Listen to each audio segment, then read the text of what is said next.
Nishmat Ishaï Eliyahu ben Yochanan et Avi Mori, Shimon ben Yitzhak, Yitzhak ben Shalom, Chaim ben Elisha, Gabriel ben Mesoud, Shlomo ben Yaakov, Nissim ben Sarah. On est à la page Ouf Bet Amoud Aleph, la Mishnah à non, on va faire une petite chazara de quelques lignes. À la fin de la page Kouf Aleph. Vous êtes déchaîné ce matin. Kouf Aleph Amoud Bet. Il n'a pas dormi toute la nuit à cause de... Tu as dû faire comme moi. Restez au lit. Kouf Aleph Amoud Bet. Vous y êtes? Alors, regardez, 1, 2, 3, 4, 5, 6, 7, 8, 9, 10, 11. 11 lignes d'en bas. Juste très vite reprendre, parce que, pour être sûr que tout le monde a compris. Ok? Amar Shmuel, Ve'afilu kshurot bechut hasarbel, au sarbal. Shmuel dit que cette histoire de bateau, qu'on peut transporter d'un bateau à l'autre, même, ils doivent être attachés. Et même s'ils sont seulement attachés par une ficelle. Alors la Gemara demande, Heichidami, de quoi on parle? Si la ficelle est suffisamment costaud pour attacher les bateaux, pshita, ben c'est évident. Mais si la ficelle n'est pas assez forte pour attacher les bateaux, pourquoi ce serait possible de faire ça avec Sarbal, avec cette ficelle? La Gemara dit Leolam, en fin de compte, Yichol Hamidan. On parle d'une ficelle qui est assez costaud, assez forte pour rattacher les deux bateaux. Et Shmuel, en fin de compte, il vient dire quelque chose qui a l'air contradictoire vis-à-vis d'un de ses enseignements qu'il a dit auparavant, dans un autre contexte. Le Detznan, c'est enseigné dans les Mishnah. Kshara bedavar hama'amida. On avait dit l'autre fois, on parle ici d'un bateau dont l'ancre est attachée à l'intérieur d'un Oel Hamet, une pièce, une chambre, une maison, pas une tombe, une maison dans laquelle il y a un mort. Et on sait que tout ce qui est sous le même toit que le mort, que le cadavre, il est tamé. Quel genre de touma, quel niveau de touma? Tout ce qui est dans le Oel Hamet, Toumat Oel, qu'est-ce qu'il reçoit comme Touma? Avtouma. Oui, ok. Avtouma, t'as raison, mais c'est pas le top du top. Le top du top, c'est le cadavre lui-même. Lui, c'est Avi Avot Touma. Mais tout ce qui est sous le toit, il y a Avatouma.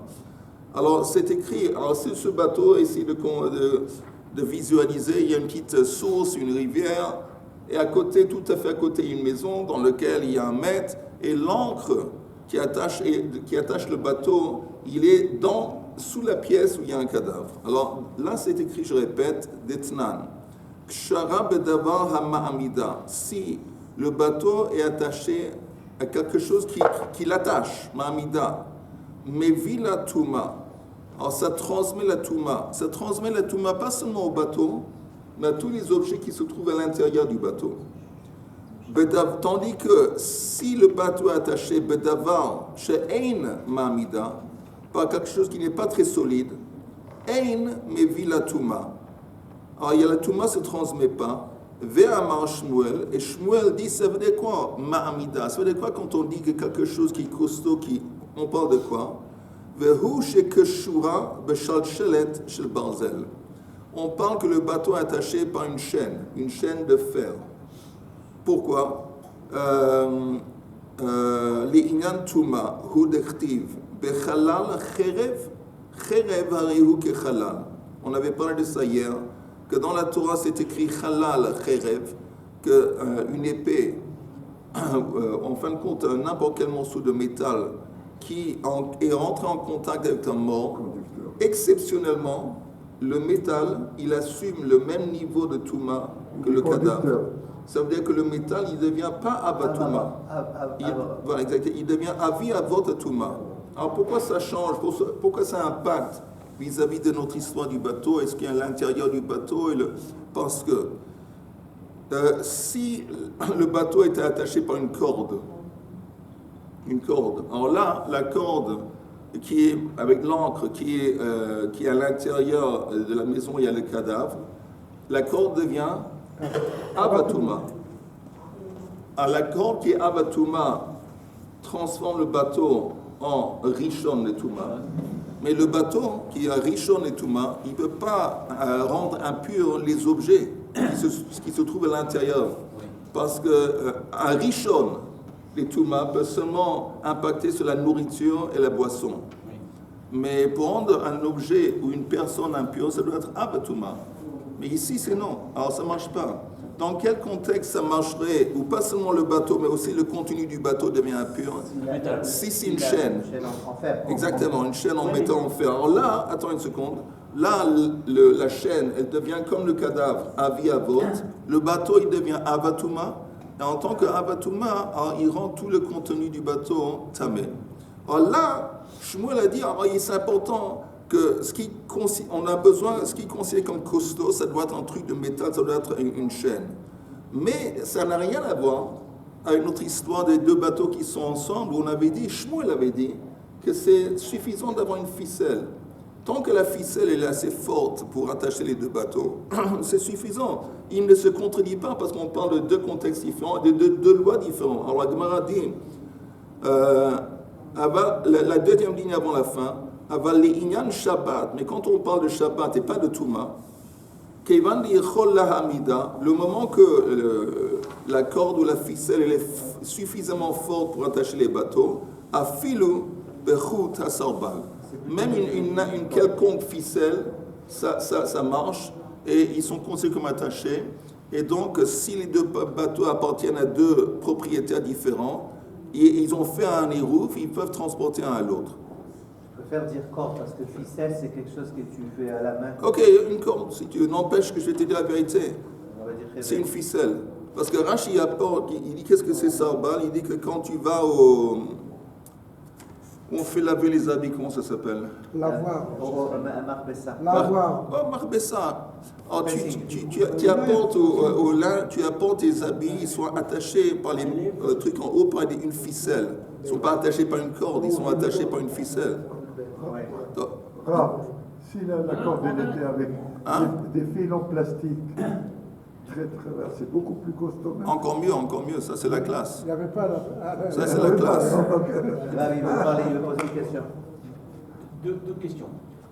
D'abord, on met entre parenthèses la composition de l'intermédiaire, savoir la corde, le métal, le tissu, l'aliment, etc. On n'en parle pas, c'est bizarre. Deuxième chose, on en parle. Sarbal, on avait dit que c'est. Tu entends, Richard? Sarbal, quand on a parlé des deux bateaux qui sont attachés, on a parlé d'une espèce de ficelle. Ça, on a parlé. Mais quand on parle, tu as raison, quand on parle du bateau qui est attaché à travers la ancre, il est attaché, c'est écrit que ça doit être un truc qui est costaud. Et Shmuel intervient et dit, tu sais ce que c'est costaud? C'est un truc c'est des chaînes de fer. alors la deuxième question. Alors pourquoi ici il dit des chaînes de fer et là-bas dans le bateau, les deux bateaux, il dit c'est suffisant une ficelle. Pourquoi là il se contente d'une ficelle? Pourquoi là il insiste une chaîne de fer? La réponse c'est, on parle de deux contextes différents, deux lois différentes. Ici on parle de Touma. Alors là Touma on a besoin de choses de fer pour rendre un tamé, même le contenu du bateau. Tandis que là-bas tout ce qu'on veut c'est que les deux bateaux sont ensemble. Touma ne se transmet pas tout le temps. Non, tu as raison. Si c'est un tissu, ça ne transmet pas. Non, c'est un tissu, ça se transmet. Le tissu ne transmet pas. Ça transmet là. Deuxième chose. Attends, Attendez. avant que tu arrives à la deuxième chose, d'abord on va t'expliquer à quel point la première chose c'est bidon. D'abord la première chose, on va rayer, on va effacer. Après on peut passer à la deuxième chose. Non mais c'est vrai qu'il y a des composants qui ne transmettent pas la Touma. Il y a la pierre. La pierre. Et il y a l'argile de l'extérieur, un ustensile d'argile de l'extérieur. C'est possible que le plastique aussi. Plastique, ça, À l'époque, ça n'existait pas. Le plastique, ça ne transmet pas. Deuxième chose, Attends. il faut que l'agent transmetteur soit usiné, soit fabriqué. Il a un aspect particulier. Il ne faut pas qu'il soit brut. Eh ben, Richard, une qu'est-ce que corde, Richard, une quel est corde, le- quel est- qu'est-ce Non, que mais tu- une chaîne. ce que j'ai appris, Oui. c'est que la transmission se fait que par un produit fini. Et alors, d'accord. et Ah, alors Eh ben, c'est important. Non. Entre mettons un métal. Attends. Non, t'as raison, et la Richard, t'as raison. Ce que tu veux dire, c'est que seulement un objet qui est qualifié en tant que cli, Voilà. cli c'est un ustensile, il peut recevoir et transmettre la touma. Mais Donc, si on peut c'est pas un dire- truc à l'état brut, un morceau quelconque De métal. de métal ou même un morceau de bois, un morceau de... C'est pas un cli. Si c'est pas un cli, ça ne transmet pas la C'est touma. important. Très Oui, important. ben, les cordes en fer. Les cordes, c'est un cli. Un cli. Ok, on arrive à une nouvelle Mishnah. Une corde. Une nouvelle Mishnah en haut de la page. C'est pas de la nature. Non, mais c'est vrai ce que tu as dit. Koufbet Amoud Aleph. Bon point. Hazorek veniskar. Me'achar shiyatzta miyado. On a quelqu'un qui jette un objet dans le Reshut Harabim, une distance de 4 amot. Ok. Alors qu'est-ce qu'il a fait? Il a jeté. Mais il a jeté, il était dans un état de shogeg. Au moment qu'il a jeté l'objet, il est derrière, il est dehors dans le Reshut Harabim, il jette, il a oublié. Ou que c'est Shabbat aujourd'hui, ou il savait que c'est Shabbat, mais il a oublié qu'on n'a pas le droit de transporter un objet 4 amot de Reshut Harabim. Alors il est shogeg quand il est jeté. Mais après qu'il a jeté l'objet, il dit oh, qu'est-ce que j'ai fait, c'est Shabbat. Et cette prise de conscience s'est passée avant que l'objet est tombé par terre. Oh là là. C'est compliqué. Alors il dit à Zorek, Veniskar, Me'achar shiyatzta miyado, que l'ata acher, il y a quelqu'un d'autre qui va saisir l'objet qu'il a jeté. Ça veut dire, il jette, il y a un type, il y a un monsieur, ça peut être une femme aussi pour être politically correct, il y a une personne qui vient et qui saute, il Oups saisit, là. il se déplace pour attraper l'objet qu'il a envoyé. Ça, c'est un cas de figure. Deuxième. Non, il y a quelqu'un qui est dans le Reshut Harabim, les deux ils sont dans le Reshut Harabim. Les C'était deux. Mechouvan, il lui a fait la passe. Il lui a dit, attrape. Non, il a jeté. Lui, il a jeté. L'intention, c'est de jeter 4 amot de Reshut Harabim, Oui. et pour une raison ou une autre. Et il y a quelqu'un d'autre qui se déplace pour attraper l'objet qui a été envoyé. Ça, c'est un cas de figure. Ça s'appelle Kelata Acher. Maintenant, deuxième cas de figure, Kelata Kelev. Un chien qui l'a. C'est l'objet est tombé sur un chien, dans la bouche d'un chien. Et ça, c'est le deuxième cas de figure. Et troisième cas de figure, O Shenisrefa, où l'objet, avant d'attirer par terre, il a été consumé par une flamme. Consommé par qui? Une flamme. Consumé. Consumé. Qu'est-ce qui se passe, Richard, avec ton français? C'est terrible. C'est consumé. Mes deux oreilles qui ne sont pas synchro. Dans ces trois cas de figure, pas tout.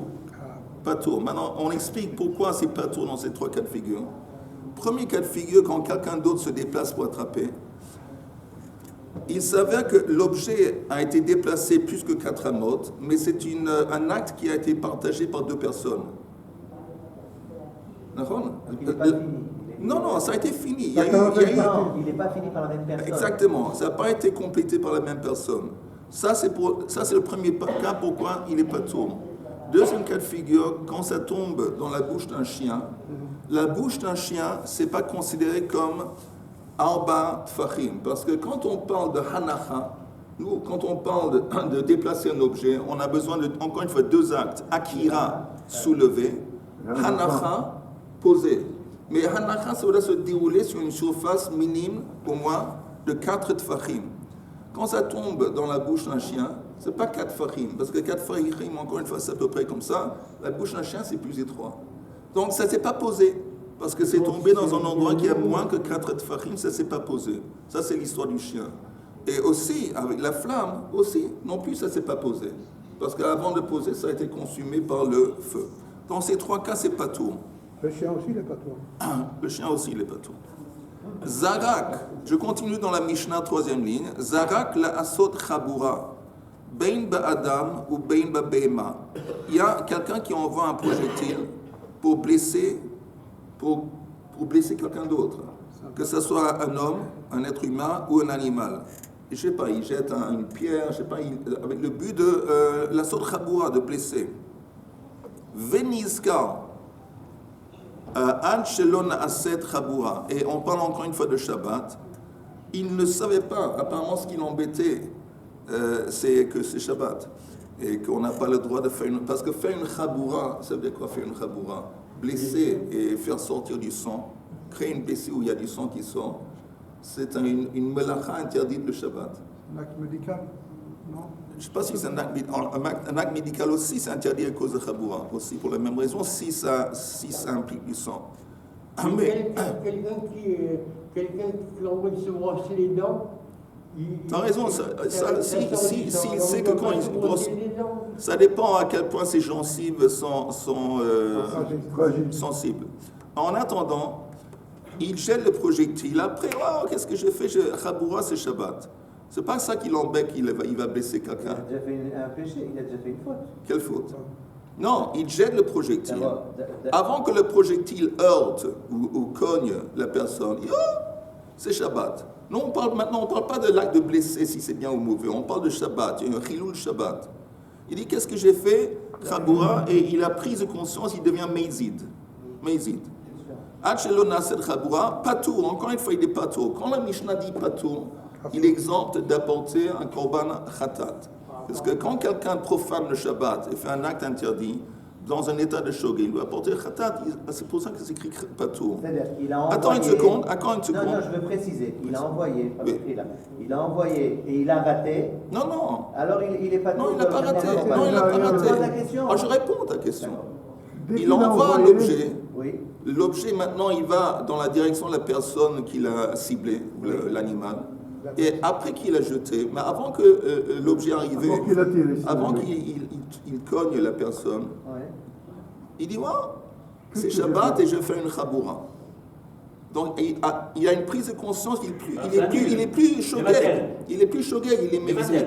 Et donc, une fois que après l'objet va cogner la personne, il n'apporte pas un korban khatat. Pourquoi? Parce que la Mishnah continue, elle précise, elle dit, Zéaklal, ça c'est la règle de base, kol chayavei khataot, tous ceux qui sont obligés d'apporter un korban khatat, einan chayavin, ad shete'e techilatan besofan shegaga. Ils sont seulement obligés d'apporter un korban si au début de l'acte et aussi à la fin de l'acte, ils étaient également dans un état de shogeg. Tandis que techilatan shgaga vesofan zadon, techilatan zadon vesofan shgaga, pturin. Si à un moment de l'acte, ou au début ou à la fin, ils n'étaient pas shogeg, ils étaient meizid, ils sont pas tour du korban. C'est pire. C'est pire d'être shogeg zadon que d'être shogeg ou shogeg. Zadon, non, zadon, ça veut dire quoi? Zadon, meizid, ça veut dire qu'il n'est plus dans un état d'ignorance. Il a compris que c'est Shabbat. Ou il a compris que cet acte en question, il est interdit de faire. C'est ça. Ça ne veut pas dire que je continue à vouloir. Non, au contraire. Le fait qu'il a maintenant une prise de conscience, il regrette. D'accord. Ça, c'est un ridouche alors. Je ne sais pas, peut-être. Sauf un Pturin, Adcheté, pour que le type il soit responsable d'apporter un korban khatat à la fin de la Mishnah, Adcheté et trilatan besofan shgaga. Il doit être dans un état de shogeg au début et aussi bien à la fin. Mais ici, dans les cas dont on a parlé, il a jeté quelque chose. Après, il dit, qu'est-ce que j'ai fait, c'est Shabbat, ou qu'est-ce que j'ai fait, c'est interdit. Et il a eu cette prise de conscience avant que l'objet atterrit. Alors, ça veut dire qu'une fois que ça a atterri, il n'était plus shogeg, il était meizid. Il a eu une prise de conscience. Il est pas tour de korban khatat, apparemment. Oui, vas-y. J'ai une question. Dans le cas où, en l'occurrence, il a été pas tour. Non, pas. Dans le cas où il a été pas tour, quand il a lancé l'objet et qui après a blessé la personne. Oui. Il a été pas tour quand il s'est rendu compte avant que ça touche la personne. Néanmoins, il est khayab par rapport au dézek qu'il a fait à la personne. Ah, c'est autre chose. Ah oui, autre chose. Le dédommager, c'est autre chose. Okay. Regardez juste un Rashi sur la Mishnah, la deuxième ligne d'en haut, que lata acher. On avait dit que l'objet a été attrapé par quelqu'un d'autre. Rashi dit que salka da'atach, la achar nizkar ze, il te montrait l'esprit de pensée. Quand Rashi dit que salka da'atach, il te montrait l'esprit de pensée, ça veut dire que ce que tu aurais pu penser, c'est faux. il te montrait l'esprit de pensée chez Nizkarze, après que le type il a une prise de conscience, que quelqu'un d'autre a attrapé. Ça devient un acte qui a été fait par deux personnes. Et Rachid dit, quand on parle de la personne qui attrape, ce n'est pas la personne qui reste immobile sur place. Il se déplace. Rachid dit, on doit dire qu'il s'est déplacé. Parce qu'on a besoin que la personne qui attrape, il est actif. Rachid dit,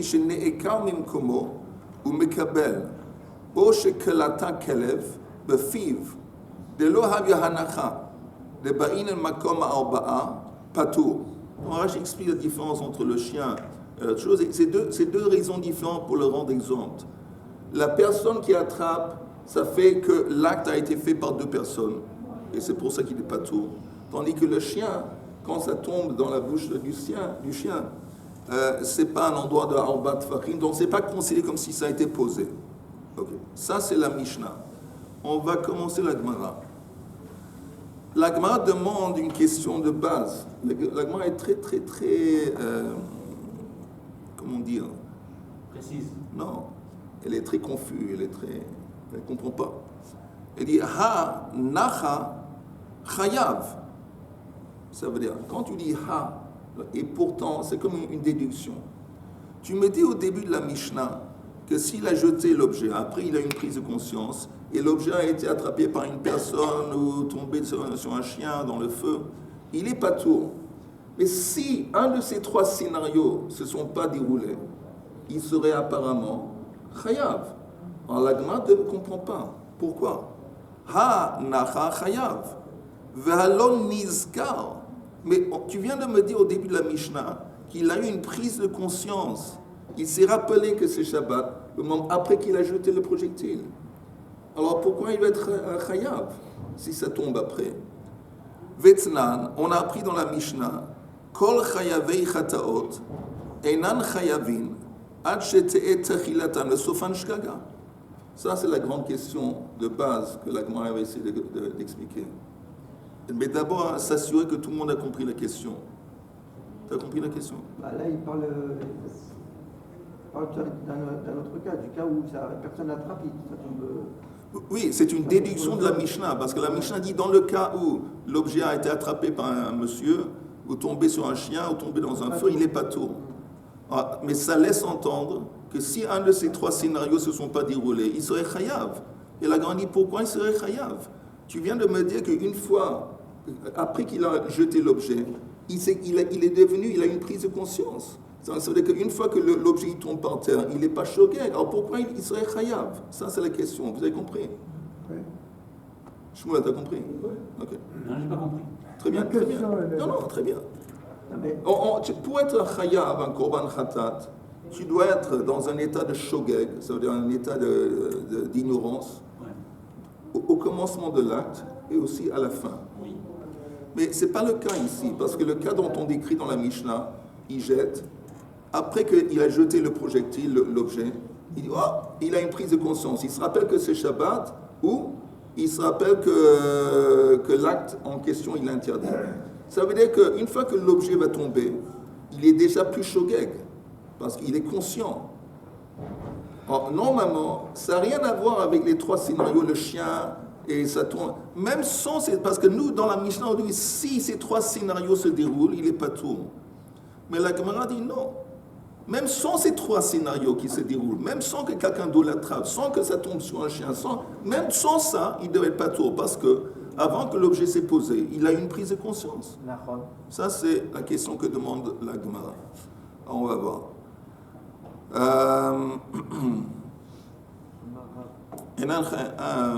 Amar Rav Kahana, Seifa, Atan le Lachta Mitna. La Seifa, quand on parle de cette règle, que tu es seulement chayav, on parle de quoi? On parle d'une, comment on dit, une lanière, une espèce de lanière à la fin duquel il y a un grelot. Oui, je sais pas, un crochet. Une lanière avec un crochet à la fin.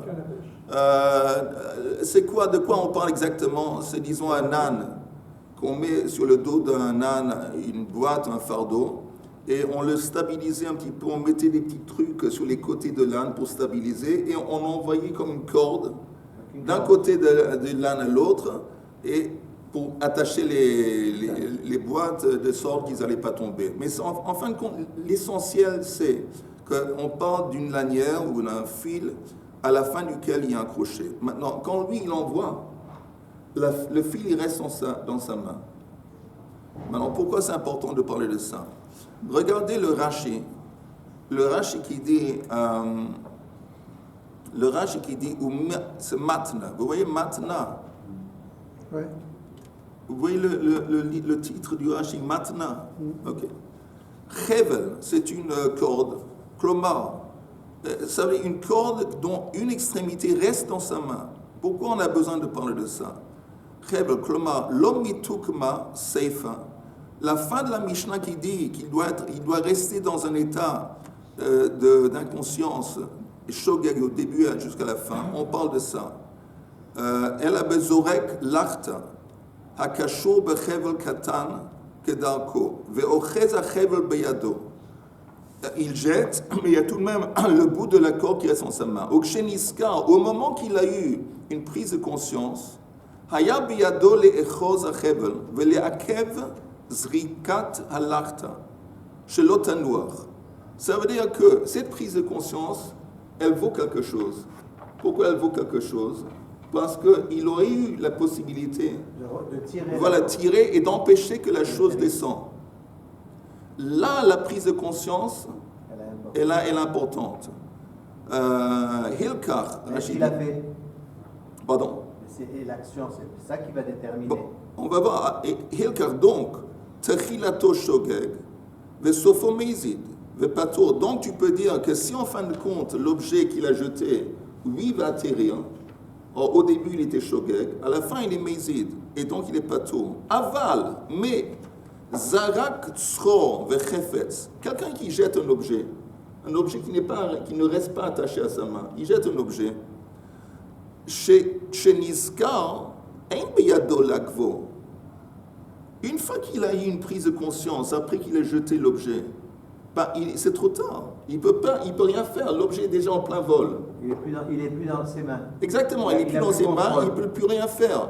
Comme il ne peut plus rien faire, c'est comme si, même quand ça tombe, c'est une continuation de la première étape quand il a jeté. Au début, quand il a jeté, il était shogeg. Et même s'il a une prise de conscience, il s'est rappelé en plein vol, ça n'a aucune importance parce qu'il n'est pas en position d'empêcher, de retenir l'objet. Et donc, en fin de compte, quand ça tombe, c'est comme une continuation du début. De la même façon qu'il était shogeg au début, il est shogeg à la fin. C'est ce que la Rashi explique. Koulé shogeg, tout l'acte est shogeg. C'est logique. Et si tout l'acte est shogeg, ça veut dire qu'il doit apporter un korban khatat. Veniskar de katani bereisha. Et ça qu'on dit, il s'est rappelé au début de la Mishnah, on te dit en chidouche que normalement quand quelqu'un se rappelle,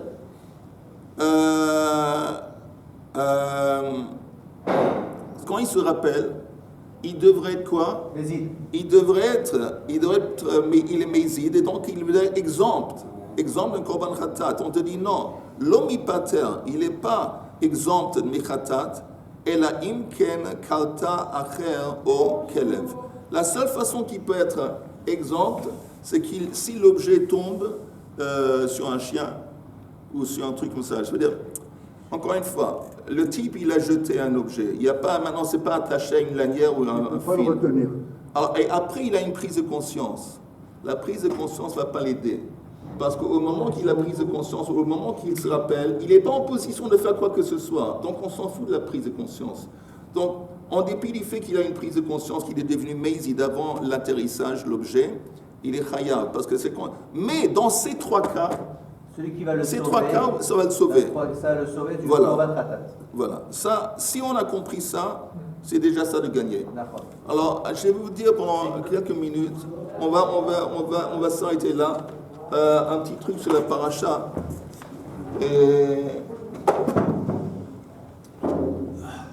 truc intéressant. Ah, peut-être.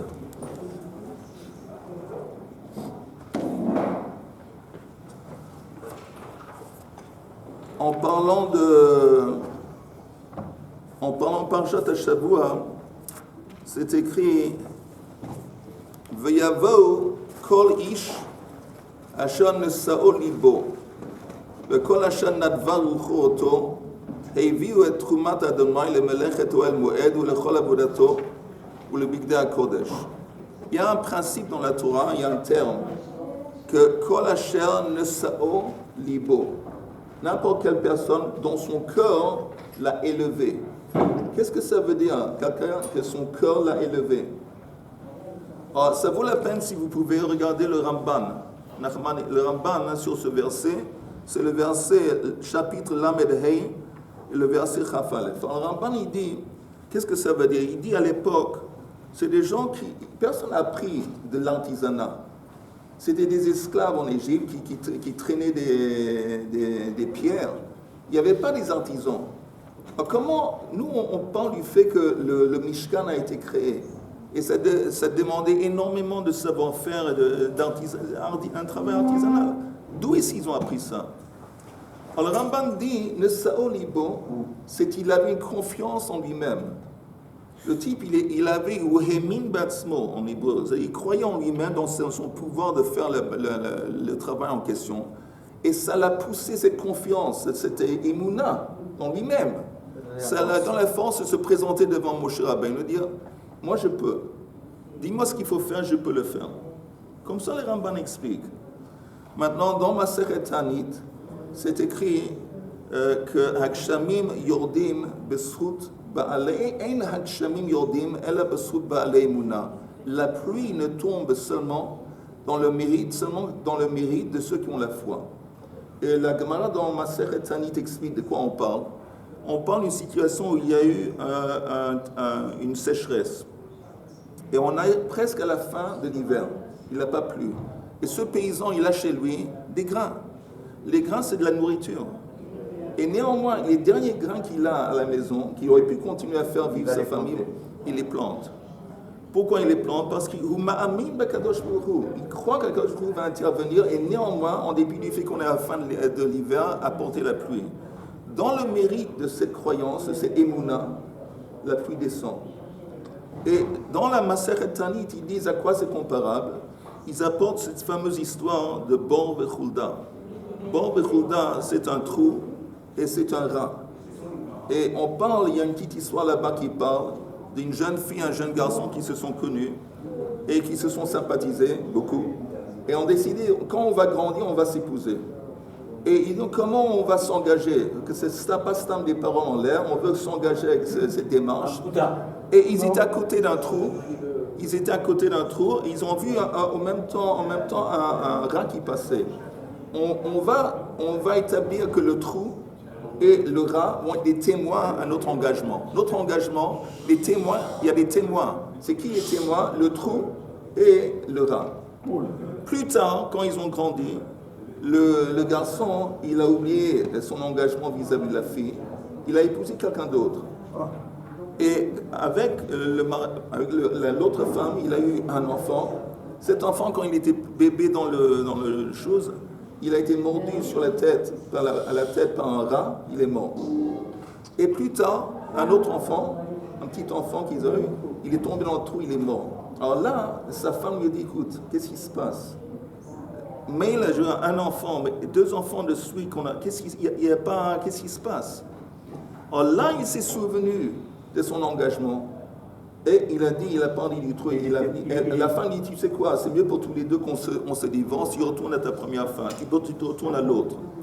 Et les sages, ils disent, regardez, même quelque chose comme un trou et comme un rat, il assume une force à cause de la émouna, dans le émouna, comment on dit émouna en français?